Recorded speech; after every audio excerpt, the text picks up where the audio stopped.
Hey everybody, spring has definitely sprung here. I'm going to go around and take a look at some of the plants that kind of just came alive recently.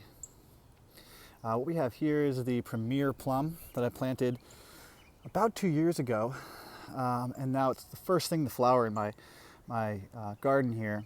I think it's because it's the tallest, it gets a lot of sun, and the other plum trees, before this tree was removed, didn't get as much sun. So this one has a more developed root system, so it might have flowered early because of that. The flowers here are pretty, and they actually smell, they're one of the best smelling flowers I think I've ever smelled. Let's smell it real quick. Yeah, it kind of smells like sweet tarts, if you remember that candy, or something from my childhood, some kind of candy. And it's really pleasant smell. You can see some pollinators. Even this is February and they're already starting.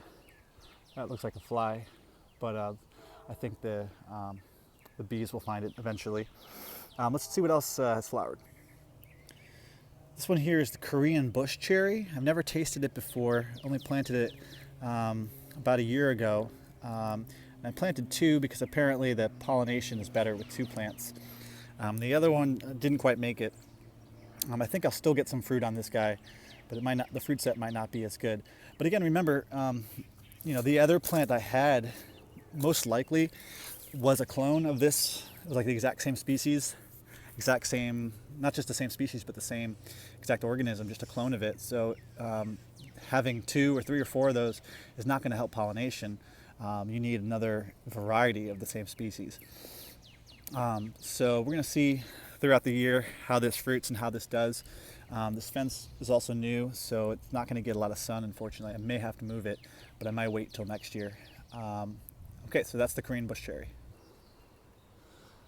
This one here is the Nanking Cherry. I actually really do like this plant. Very easy to grow. The fruits are fairly small on this one, but they taste good. They taste like cherries, and so easy to maintain. Cherry is, like, in this climate especially, it's definitely really nice to have. This one, you can see the buds are forming. I might actually do some pruning and take some cuttings and try to propagate this one in another video. But nothing's flowered yet on this one, but behind me is another one. Potentially it's a different variety. I'm not exactly sure. I think it might be the same variety. There's one, I don't know if you can see it on the screen. Oh, there it is. There's one flower on it, and my camera's not focusing, but it's a singular flower. Kind of looks like the Korean bush cherry. And remember, with these guys, definitely use some nets. The birds love them because it's an early source of food for them, and they're really delicious. So try picking up some Nanking cherry plants and growing them for yourself. Very drought tolerant, disease tolerant. Then of course we've got violets that are coming up. It's a ground cover all over the place. I was kind of ripping out violets earlier on in my forest gardening, designing and implementing, and I probably should have left those in.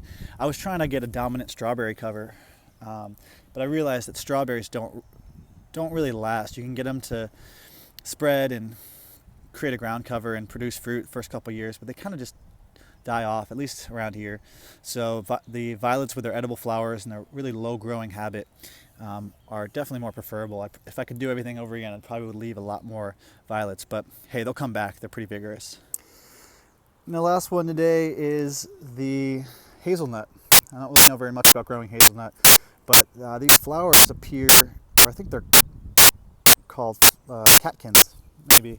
You can correct me in the comments if I'm wrong.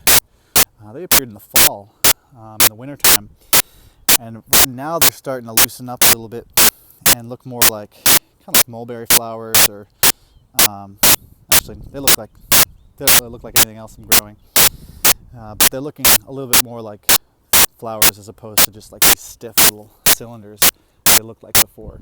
So I'm not sure how they'll turn into hazelnuts, but we'll follow this on my channel. So definitely hit subscribe if you want to keep up to date with all these plants I'm growing.